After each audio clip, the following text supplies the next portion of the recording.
hasta el día en que Enki le aconsejó un camino hacia la paz: emigrar hacia otras regiones. Y así lo hizo. Ningirjida se dirigió hacia las selvas amazónicas y en Mesoamérica se estableció como dios de la sabiduría, impartiendo sus conocimientos con el hombre. Fue conocido como Quetzalcóatl, la serpiente emplumada. Marduk por fin se proclamó amo indiscutible de Egipto. Marduk fue renombrado como Ra, el brillante, y cuando empezó a gobernar, modificó gran cantidad de cosas. En primer lugar, unificó las ciudades del norte y del sur para conformar Mena-Nefer, cuyo rey fue Mena. El generoso Enki desplegó todos sus mes a disposición de su hijo, para convertir Egipto en una civilización poderosa y fértil. Enki le designó a Marduk un sector celeste que le representara y eligió la constelación del Carnero. Marduk reunía pues todos los elementos característicos del belicoso signo de Aries. Ishtar heredó una región llamada Aratta, el reino arbolado, ubicado en un frondoso valle de grandes llanuras donde los terrestres cultivaban cereales y el ganado podía nutrirse con los extensos campos de pastos. Los expertos no tienen claro dónde se hallaba exactamente Aratta. Algunos opinan que estaría emplazada entre Pakistán y la India occidental, otros la sitúan en el sur de Irán. Pero las tierras de Ishtar no prosperaban como las de Egipto, que gobernaba su odiado Marduk. Ishtar estaba hundida y presa de ira. Además no superaba la muerte de su amado Dumuzi. En uno de los recintos de Urnukki, Ishtar construyó la llamada Casa para el Placer Nocturno. La diosa atraía con sus encantos a hombres jóvenes para sus noches de desfogue sexual. Les engañaba prometiéndoles una larga vida junto a ella y sus riquezas. A la mañana siguiente de cada orgía, los hombres aparecían muertos en la cama de Ishtar. La diosa se había convertido en una enferma sedienta de sangre, que cometía delirantes actos psicóticos.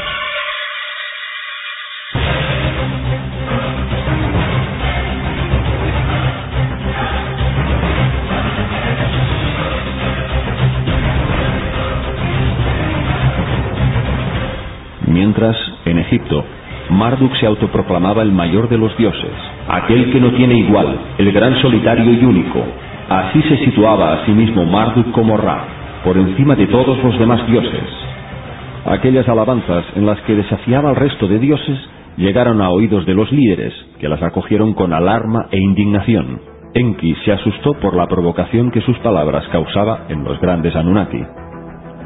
Aquel egocéntrico gesto podría conllevar represalias graves y hacer enfurecer a Enlil y a los suyos. Las tierras de Ledin estaban bien delimitadas en gobernabilidad con respecto a Egipto. Enki fue a ver a Marduk y le dijo: «¿Qué es lo que pasa? Inauditas son tus pretensiones». Marduk le respondió con aplomo que los cielos anunciaban su victoria absoluta por encima de todos, una supremacía dada por una señal celeste incuestionable.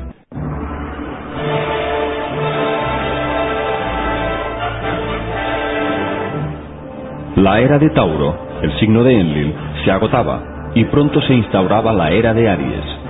Así dijo Marduk pletórico: «En los cielos la era del carnero, mi era, está llegando.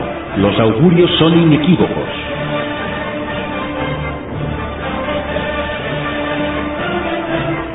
¿Se hallaba Marduk en lo cierto? ¿Indicaban los cielos el fin de la era de Enlil? Las provocaciones siguieron durante mucho tiempo, y el resultado sería una guerra tan atroz como nunca antes habría conocido el ser humano. Los Anunnaki otorgaban una importancia vital a los designios celestes. Si Marduk tenía razón y la era del carnero estaba llegando, podía significar la supremacía de Marduk por encima de la de Enlil. Por ello, no escatimaron esfuerzos en realizar sus pertinentes comprobaciones, y el dios Nergal fue de los primeros en estudiar los astros y sentenció: «El tiempo del carnero todavía es remoto. Sigue siendo la era del toro de Enlil». Ishtar eligió a un guerrero llamado Sharrukin, que significa regente justo, a quien cedió poderosas armas.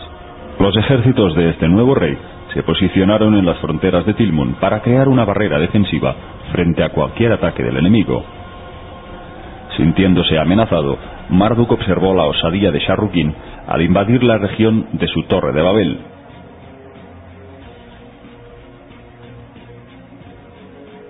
Sharrukin le robó tesoros y el llamado objeto brillante celestial para trasladarlo hasta Agadé.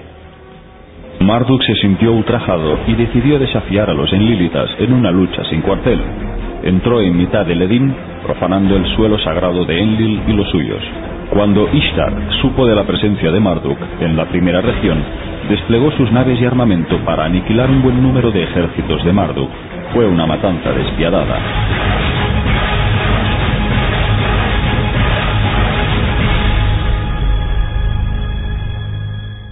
Temiendo que las muertes aumentaran, Nergal acudió hacia Marduk para convencerle de su retirada. Esperemos pacíficamente las verdaderas señales del cielo. Marduk le hizo caso y se retiró hacia otras regiones para sondear los cielos en busca de la gloriosa entrada del carnero. Enlil tuvo en ese periodo un sueño-visión que le causó gran conmoción.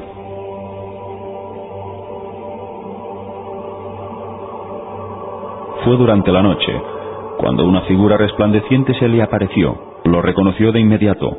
Era Galzu. Con su expresión rutilante y sus cabellos blancos, había venido a verle para advertirle de algo.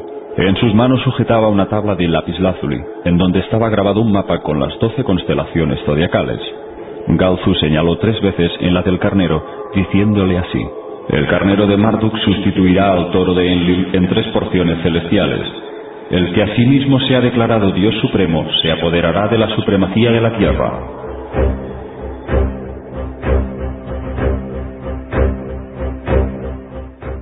Galzu le dio a entender a Enlil que nada ni nadie podría detener un terrible acontecimiento que derramaría mucha sangre. Pero, como en el diluvio de antaño, un elegido hombre justo preservaría la simiente del hombre civilizado.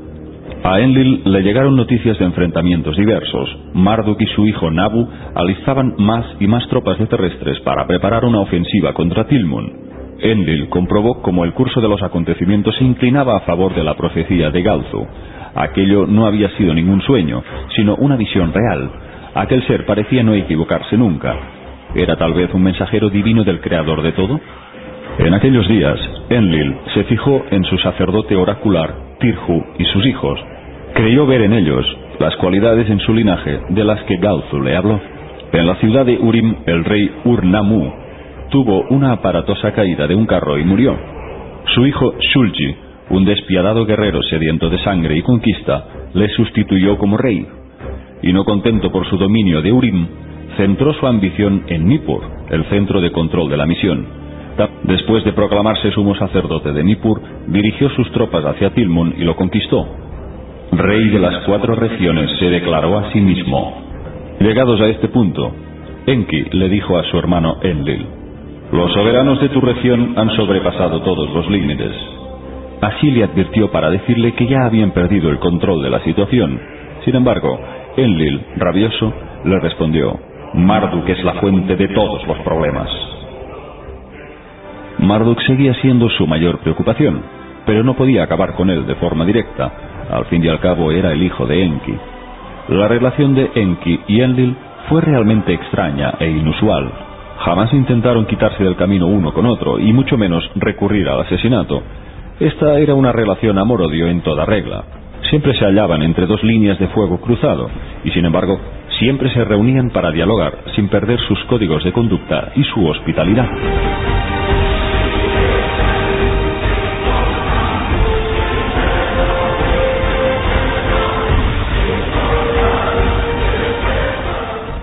Enlil decidió hacer caso de Galzu. Debía elegir a una estirpe de terrestres como depositarios de su supremacía divina, y encontró en el hijo mayor de Tirju, Ibru-um, el candidato perfecto.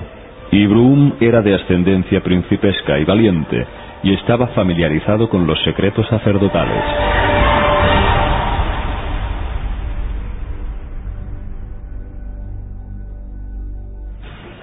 Entonces Marduk llegó a la ciudad de Harán y permaneció en ella durante 24 años, buscando augurios de su supremacía en los cielos y en la tierra.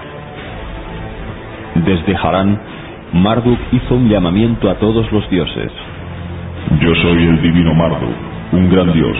En mis dominios soy conocido como Ra. Por mis pecados fui al exilio. Oh grandes dioses que determináis los hados, dejad que me encamine a mi ciudad, que establezca mi templo en Esagil, una morada imperecedera, que instale un rey en Babilin, que se reúnan en mi casa todos los dioses Anunnaki. Aceptad mi alianza. Enlil y los suyos se reunieron en una asamblea para tomar una decisión. Enki propuso una rendición a favor de su hijo Marduk, aduciendo la ya cercana era del carnero como algo inevitable. Pero Enlil, oponiéndose totalmente a la supremacía de su enemigo, propuso una idea terriblemente peligrosa y de graves consecuencias. Si se aproxima el tiempo del carnero, privemos a Marduk del enlace cielo-tierra.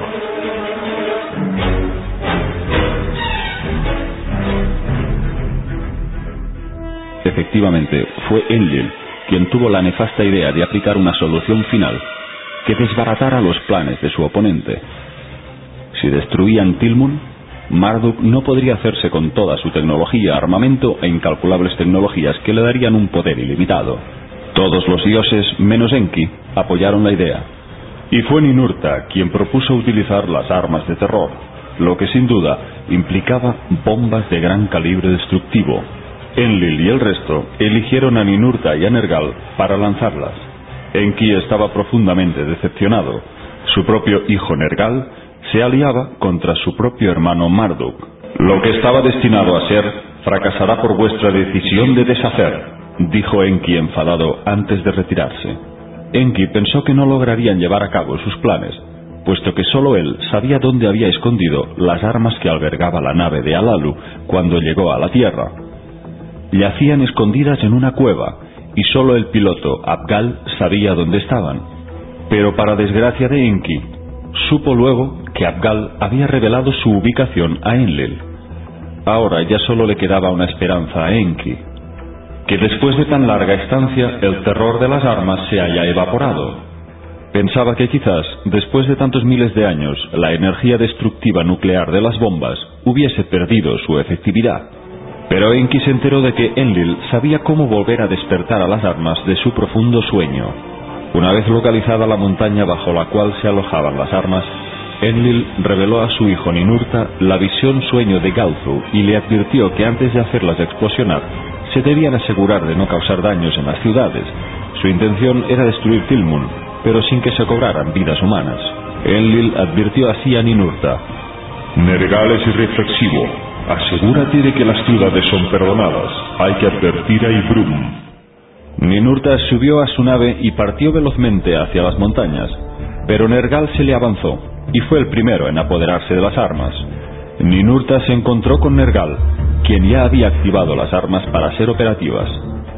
Eran un total de 7 bombas, y a cada una la había bautizado con un nombre que designara una característica distintiva. A la primera la llamó la que no tiene rival, a la segunda la llama ardorosa, a la tercera la que desmorona con terror, a la cuarta fundidora de montañas, a la quinta viento que busca los confines del mundo, a la sexta la que arriba y abajo nadie perdona, y a la séptima vaporizadora de lo viviente. Cuando se obtuvo la autorización de Anu para causar tal destrucción, Ninurta se asustó al ver que Nergal parecía dispuesto a ejecutar más daños de lo previsto, y para apaciguarle le dijo: Valiente Nergal, ¿destruirás al justo con el injusto? ¿Destruirás a los que han pecado contra ti junto con aquellos que no han pecado contra ti? Pero Nergal hizo oídos sordos. Nergal se reunió con su hermano y rival Marduk para exigirle su retirada de Babilonia, pero Marduk se negó. Entonces Nergal le amenazó con hacer volar Tilmun con las armas. Enki intervino, intentando apaciguar a Nergal, le dijo: Ahora que el príncipe Marduk se ha elevado, ahora que el pueblo por segunda vez ha elevado su imagen, ¿por qué Nergal sigue oponiéndose? A lo que respondió: Las tierras destruiré, las convertiré en un montón de polvo, arrasaré las ciudades, las convertiré en desolación, aplanaré las montañas, haré desaparecer a los animales, agitaré los mares, lo que se mueve en ellos diezmaré, haré que se desvanezca la gente, sus almas se convertirán en vapor, nadie será perdonado.